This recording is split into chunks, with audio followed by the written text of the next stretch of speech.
Bonjour et bienvenue dans l'interview. Aujourd'hui, je reçois Gilles Van den Burre. Bonjour. Bonjour. Alors, vous êtes député fédéral écolo, membre de la commission d'enquête, mais tout d'abord, deux questions d'actualité en tant que député fédéral. Haïti a de nouveau été touché durement par l'ouragan Matthews. Une équipe de GoFast, a-t-on appris ce matin, était prête à partir sur place pour venir en aide aux Haïtiens, mais elle n'a pas obtenu le feu vert, ni de la défense, ni des affaires étrangères. Qu'est-ce qui s'est passé? Est-ce que vous en savez plus? Mais donc c'est vrai que c'est étonnant. Je veux dire, on a une équipe qui est prête à partir pour aider un pays qui subit un nouveau drame. Et donc il était important de faire la lumière. Apparemment, ils n'auraient pas reçu le dernier feu vert avant de partir. Donc ils sont restés sur le tarmac. Et donc finalement, on n'envoie aucune équipe. Je pense qu'il faudra interroger les ministres de la Défense, des Affaires étrangères, pour voir ce qu'il en est. Parce que de nouveau, c'est un petit peu une situation qui paraît extrêmement bizarre d'envoyer une équipe qui finalement reste au sol. Et donc, il faudra faire la lumière dans les jours qui viennent avec les ministres concernés. Alors, en matière de budget, on peut dire que la dernière ligne droite a l'air assez douloureuse. Il ne reste plus que 24 heures au gouvernement pour terminer son budget avant de le présenter officiellement donc, devant la Chambre. Est-ce que la manière dont ça se passe, c'est du show pour vous ou bien est-ce qu'il y a de vraies difficultés entre partenaires de la majorité là-dessus ? Il est certain qu'il y a une difficulté. Aujourd'hui, on se retrouve avec un trou de plus de 4 milliards d'euros. C'est quand même tout à fait considérable. On demande à l'ensemble de la population, en particulier les plus faibles, en particulier la classe moyenne, de faire des efforts chaque année encore plus. Le gouvernement Michel demande à toutes les franges de la société de faire des efforts de plus en plus durs. Et aujourd'hui, on se rend compte que les comptes montrent un trou de 4 milliards d'euros. Donc évidemment, c'est un problème que nous dénonçons d'ailleurs depuis longtemps. Toutes les mesures, tous les cadeaux, certains cadeaux que fait ce gouvernement à certaines tranches de la population, on voit bien que c'est un coût, et c'est un coût pour le citoyen. Et donc ça, c'est pour nous tout à fait inacceptable. Alors de réelles pistes alternatives existent. Et donc c'est pour lesquelles, par exemple, pour nous, il y a deux pistes très claires d'alternatives. Tout d'abord, tout ce qui est les intérêts notionnels. Une grande réforme fiscale dans ce pays est un must, doit se passer pour nous dans les meilleurs délais. Alors, ils en parlent beaucoup depuis de nombreuses années, mais on ne voit rien venir.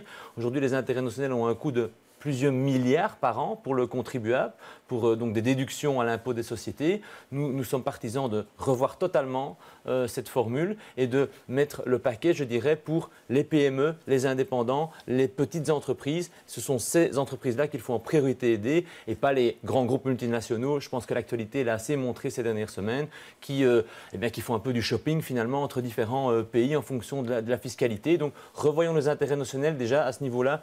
On parle de plusieurs milliards d'euros. Et le deuxième pilier qui pour nous écologistes est évidemment fondamental, c'est la mobilité. Aujourd'hui pour nous il faut revoir de manière aussi drastique les voitures de société, l'avantage fiscal par rapport aux voitures de société, revenir en tout cas au moins au niveau de l'Allemagne qui a aussi avancé sur ce sujet. Et donc là on parle de 2 milliards d'euros par an qui seraient économisés, évidemment en partie réinvestis, bien évidemment dans le rail et dans des alternatives de transport, je dirais, plus respectueuses de l'environnement, mais aussi afin de diminuer les embouteillages que connaissent trop bien les Bruxellois tous les jours, que ce soit dans et autour de Bruxelles.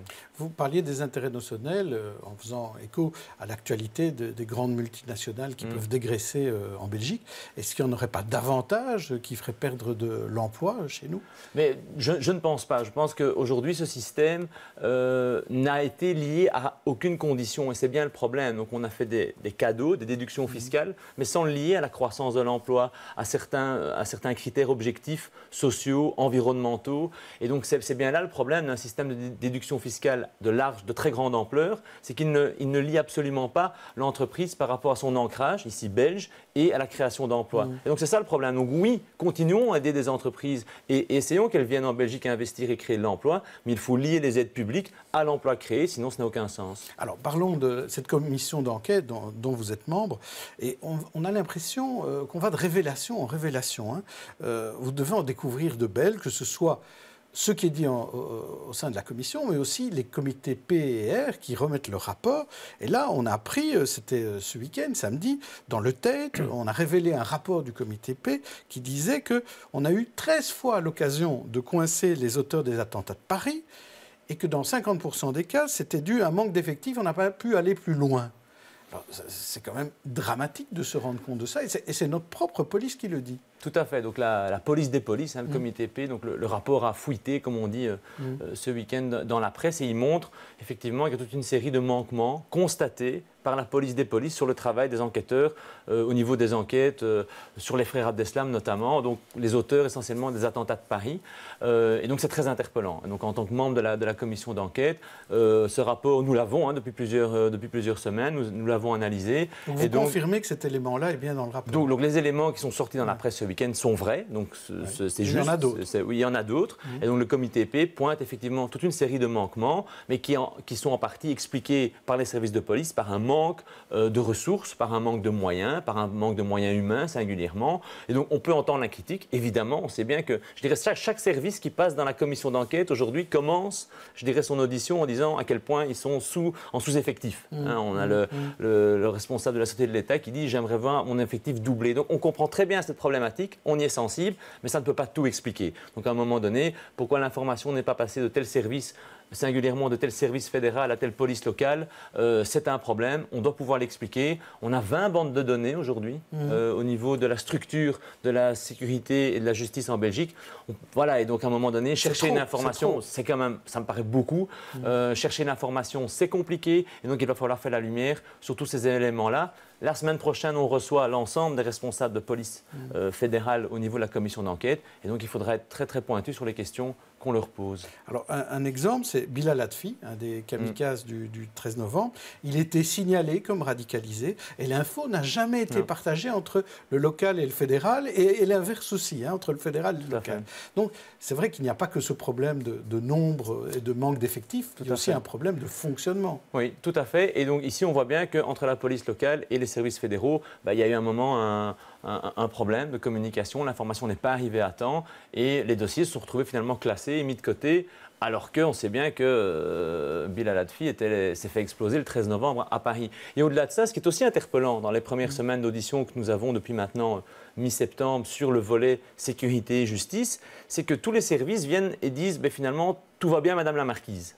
Et donc on a une impression comme ça que quand on écoute la Sûreté de l'État, quand on écoute les services de renseignement de l'armée, quand on écoute l'OCAM, ils viennent tous, ils nous expliquent comment ils fonctionnent et ils nous disent globalement ça se passe bien, les relations avec les autres services se passent bien. Et donc, c'est pas vrai. C'est l'étonnement. Et donc je vous avoue que si je dois faire un peu le point des premières semaines depuis septembre par rapport à ce deuxième volet de la commission d'enquête, c'est un peu l'étonnement par rapport, je dirais, à la posture qu'on nous annonce un peu sans problème, sans grande problématique, alors que les rapports du comité P et du comité R pointent de réels manquements. Et donc, de nouveau, dans les semaines à venir, nous serons vigilants avec mon collègue Groen pour poser les questions incisives à ce sujet. On va parler dans un instant des attentats de Bruxelles, mais encore sur les attentats de Paris. On voit qu'il y a des dossiers rouges aux équipes terreau, dans l'équipe antiterrorisme.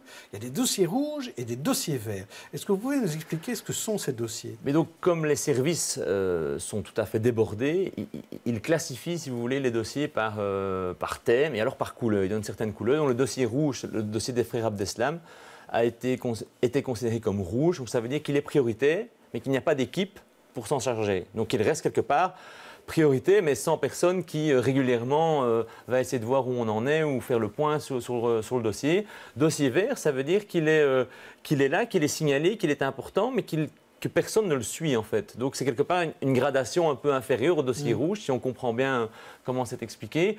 Et donc de nouveau, je pense qu'il faudra poser des questions en termes de comment est-ce que vous donnez priorité à vos dossiers, comment est-ce que le lien est fait avec le parquet, est-ce que c'est une décision commune?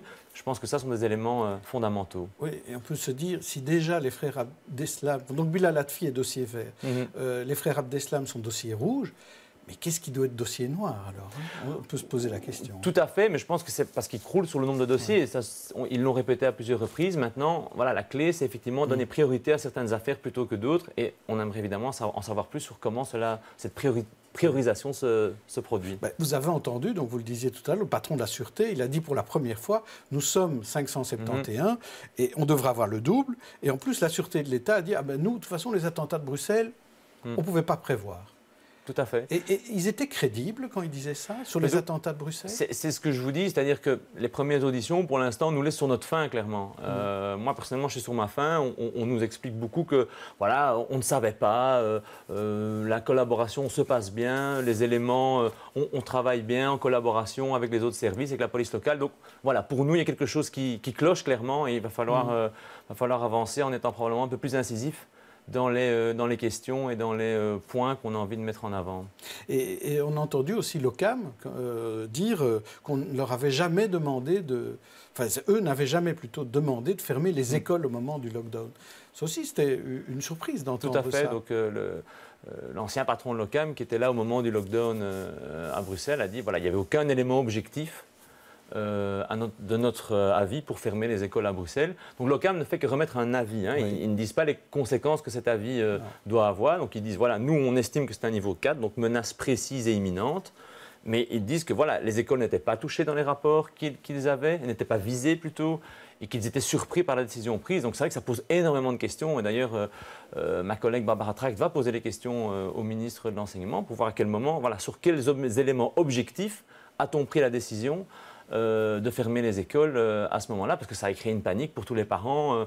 Tel jour c'était ouvert, le lendemain c'était fermé, et puis le surlendemain. Donc c'était pas clair du tout. On a eu énormément de réactions de citoyens vraiment un peu déboussolés. Donc il faudra évidemment faire la lumière sur cet épisode. Alors évidemment, on parle de sécurité, on parle de prévention. Le CDH a sorti un plan en disant qu'il faut 400 millions supplémentaires pour la sécurité, en plus des 400 millions déjà du gouvernement fédéral. Et vous vous dites qu'il ne faut pas oublier la prévention. Et donc nous, notre credo depuis toujours, la ligne que l'on porte comme écologiste dans ce dossier, c'est de dire chaque euro nécessaire dans le renforcement de la sécurité doit avoir un équivalent dans le renforcement de la prévention, de l'enseignement, des formations, du travail sur le terrain, de la culture. Ça, c'est pour nous une ligne de conduite qui est sur le principe la plus importante depuis le début, je dirais, de la lutte contre le terrorisme telle qu'on la voit aujourd'hui. Et donc, pour nous, il est indispensable, effectivement, de financer à hauteur de 400 millions d'euros, donc les mêmes 400 millions d'euros que l'on met dans la sécurité, dans les hommes et les femmes en plus, dans les services, parce que c'est essentiellement des engagements, des nouveaux engagements et des moyens en termes d'informatique et autres, de mettre ces mêmes moyens dans la prévention, le travail de terrain, les associations et la culture. Pourquoi? Parce que tous les experts que l'on voit en commission d'enquête nous disent la lutte contre le terrorisme, il y a deux piliers. Un pilier, effectivement, de renforcement de la sécurité, évidemment, et donc on y fait attention, mais il est normal de renforcer, par exemple, la police et la police de terrain. Mais à la fois, on ne peut pas ne pas combattre le discours de Daesh ou d'autres groupes terroristes islamistes. Il faut combattre ce discours et expliquer à tous ces jeunes qui sont tentés par ce discours de haine, de dire que leur avenir, il est chez nous et qu'il faut leur donner aussi des moyens pour qu'ils puissent se construire cet avenir chez nous. Et ça, c'est fondamental. Et ce discours, aujourd'hui, on ne l'entend pas.